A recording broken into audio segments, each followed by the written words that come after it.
Shalom, selamat pagi Amang Inang dan keluarga, sahabat Carpe Diem yang terkasih.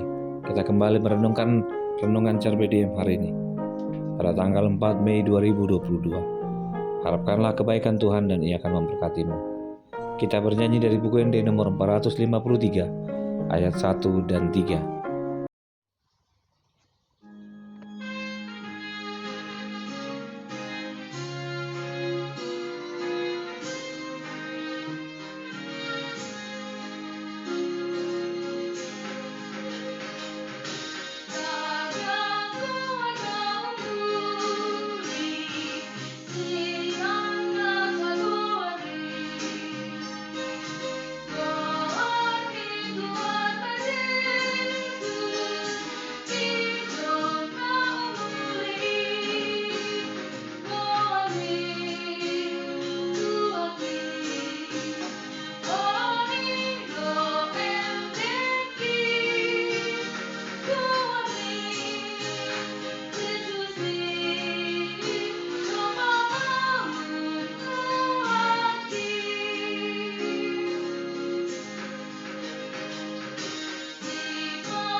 Firman Tuhan untuk hari ini tertulis dalam surat 2 Korintus pasal 1 ayat 10. Dari kematian yang begitu ngeri, Ia telah dan akan menyelamatkan kami.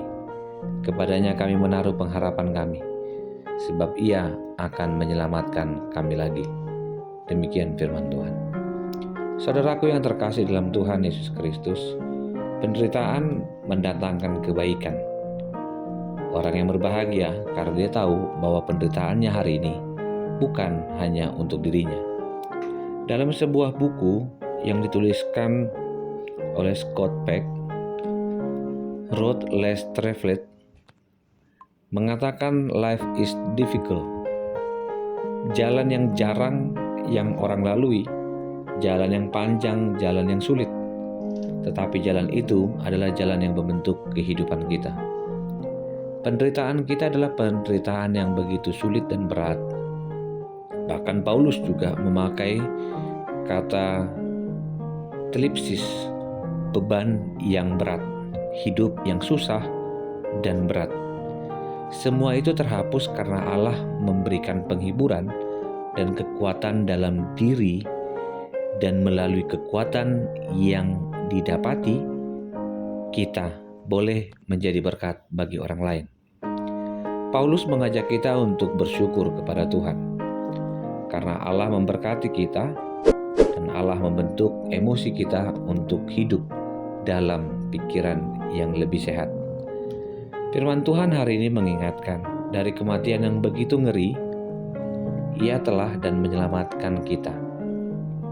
Dalam proses kematian, ada bentuk penyelamatan. Dalam proses penderitaan, kita dimenangkan. Untuk itulah kita berpengharapan, karena pengharapan Tuhan memberi kita kekuatan dan keselamatan. Saudaraku yang terkasih dalam Tuhan Yesus Kristus, dalam penderitaan kita mengenal Allah. Allah sebagai Bapa adalah pengenalan kita yang sangat penting. Kita diajak untuk memiliki kekuatan menghadapi penderitaan, termasuk ketika orang lain menganggapmu rendah, ketika orang lain melecehkanmu. Percayalah, Tuhan tidak pernah diam, dan Dia akan menunjukkan kuasa-Nya.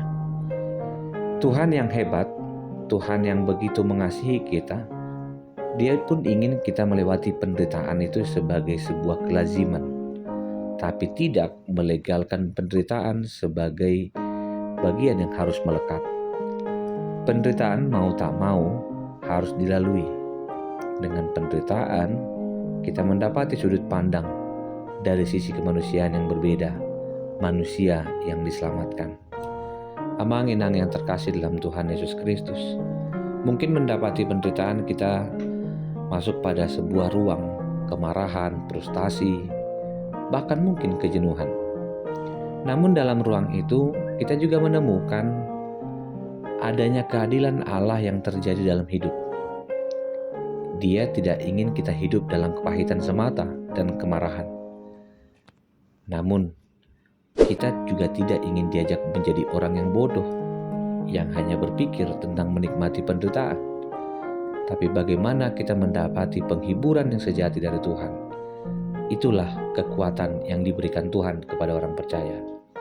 Kepadamu dan kepadaku ada kebanggaan bahwa Allah yang hebat juga turut berkarya dalam kehebatan Allah yang hidup di dalam kita.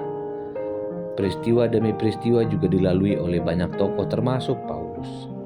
Paulus dihina, Paulus diremehkan sebagai pelayan Tuhan.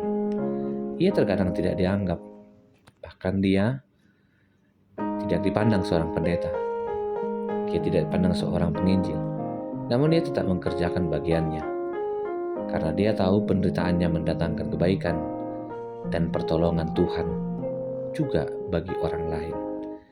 Allah yang menghibur kita dalam segala penderitaan.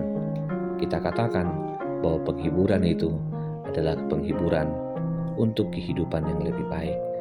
Bertahanlah dalam penderitaanmu, keluarlah dalam penderitaan itu, dan tetap andalkan Tuhan, karena Tuhan menginginkan kita menjadi orang pemenang dan mampu melewati banyak proses-proses penderitaan lainnya. Dan kita bersyukur kita menyaksikan bahwa Allah berkarya melalui pengalaman kita ketika kita hidup tetap untuk melayani Tuhan, bukan untuk mencari-cari alasan. Karena keadilan Tuhan tidak membutuhkan alasan. Keadilan Tuhan membutuhkan ketekunan dan kerelaan untuk melayani. Terpujilah Kristus, hari ini, esok, sampai selama-lamanya. Terima kasih Tuhan untuk firman-Mu yang menguatkan kami, bahwa kematian Tuhan adalah proses kami untuk dimenangkan. Biarlah pertaruhan hidup bukan hanya untuk berbicara hari ini, tapi proses kemenangan yang kami dapati ketika kami dikuatkan melewati penderitaan demi penderitaan, dan kami menang untuk melihat kuasa Tuhan. Kasih anugerah dari Kristus Yesus, kasih dari Allah Bapa, dan persekutuan dengan Roh Kudus memberkatimu dan menyertaimu senantiasa. Amin.